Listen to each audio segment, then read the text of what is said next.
రేవంత్ రెడ్డి వ్యాఖ్యలకు మాజీ మంత్రి కౌంటర్ ఇచ్చారు. గాడిదలెవరో తెలుసుకోవాలని అన్నారు. 2.5 ఏళ్ల పాలనలో కాంగ్రెస్ ప్రభుత్వం ఏం చేసిందని నిలదీశారు. తెలంగాణ తెచ్చిన కేసీఆర్ను సీఎం రేవంత్ రెడ్డి ఇష్టం వచ్చినట్లు తిడుతున్నారని మండిపడ్డారు. ఉమ్మడి మెదక్ జిల్లా మున్సిపల్ ఎన్నికల ప్రచారంలో పాల్గొన్న హరీష్ రావు గజ్వేల్, తూప్రాన్, గడ్డిపాతారంలో పర్యటిస్తూ కాంగ్రెస్ నేతలను విమర్శలు గుప్పించారు.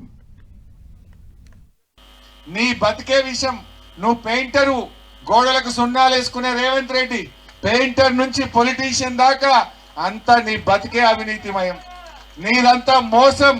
ఇవాళ నీ చిల్లర మాటలు వినడానికి ఎవరు సిద్ధంగా లేరు. ఇవాళ ఎక్కడో రంగారెడ్డికి పోయిండు, ఆడంటుండు గాడిదలకు ఓటేయొద్దట, గాడిదలకు ఓటేయొద్దంటు. నిజమే రేవంత్ రెడ్డి, కరెక్టే చెప్పినావు. నీకు, నీ గాడిదకు, నీకు ఓటేసిన పాపానికి తెలంగాణ ప్రజలు ఎందుకేసినవురా ఈ గాడిదకు అనుకుంటున్నారు. ఇక మళ్ళీ ఏమురా ఈ గాడిదకు అనుకుంటున్నారు. ఈ మోసపూరిత గాడిదకు మల్లయ్యము అని తెలంగాణ ప్రజలు మొత్తుకుంటే పరిస్థితి తెచ్చినావు. ఈ రేవంత్ రెడ్డి కేసీఆర్ గారిని పట్టుకొని నోటికి వచ్చినట్టు తిడుతుండు. ఇది న్యాయమా? నీకంటే వయసులో 20 ఏళ్ళు పెద్దోడు, తెలంగాణ తెచ్చినోడు, తెలంగాణను బాగు చేసినోడు కదా. నువ్వు ఏమి ఉత్తరించినవు? 2.5 ఏళ్లల్లా చేసిందేమి లేక ఆయన మీద నోరు బారేసుకుంటున్నావు. విషయం ఉన్నోడు విషం జిమ్మడు. విషయం ఉంటే మున్సిపల్ ఎన్నికల రేవంత్ రెడ్డి ఏం చెప్పాలి? ఇవో నేను మాట ఇచ్చిన రైతు రుణమాఫీ చేసిన అని చెప్పాలి. నేను మాట ఇచ్చిన 15,000 రైతు బంధు ఇచ్చిన అని చెప్పాలి. ఇది పనిమంతుడు మాట్లాడేది, గుణవంతుడు మాట్లాడే మాటనా? నిన్ను ముఖ్యమంత్రిని చేసింది పేగులు మెడలేసుకోనిక, నిన్ను ముఖ్యమంత్రిని చేసింది నువ్వు తొండలెక్కియేనిక. ఇదా ఒక ముఖ్యమంత్రి మాట్లాడే భాష? ఆడికేలు వస్తుంటే ఆ బండి మీద నిలబెట్టిరు నన్ను. అది ఎప్పుడు కింద పడుతున్నానంత భయం అవుతుంది. అన్ని పొక్కలే రోడ్డు మీద.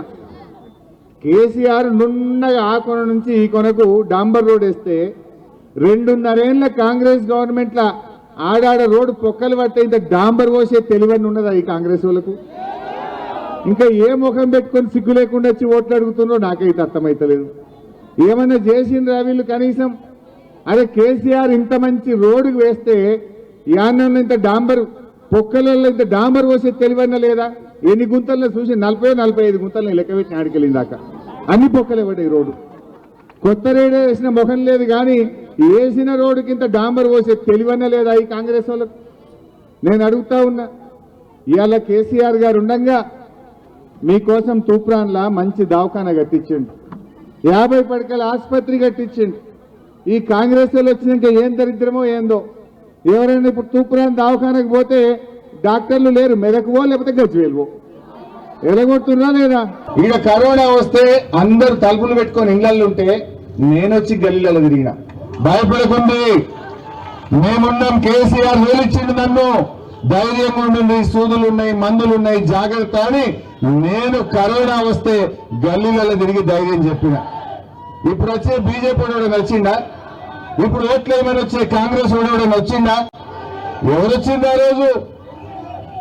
కారు గుర్తోళ్ళు వచ్చింది. మేము వచ్చి కాపాడుకున్నాం మిమ్మల్ని. ఎవరు ఎన్ని పైసలు ఇచ్చినా, ఎవరు ఎన్ని వంగి దండాలు పెట్టినా, కాళ్ళు మొక్కినా నీయత్ తప్పకుండ్రి. మనది కారు, మన గజ్వేల్ అడ్డ, కేసీఆర్ గడ్డ. జై తెలంగాణ.